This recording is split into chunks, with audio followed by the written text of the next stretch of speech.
High, আমি শ্রেয়সী। এই দেখো, এটা হলো আমাদের বাড়ির স্থলপদ্ম গাছ।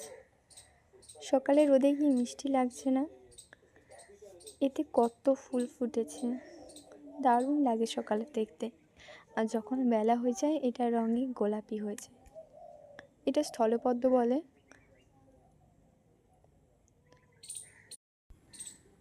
এটা কেমন লাগছে তোমরা জানিও কমেন্টে। আর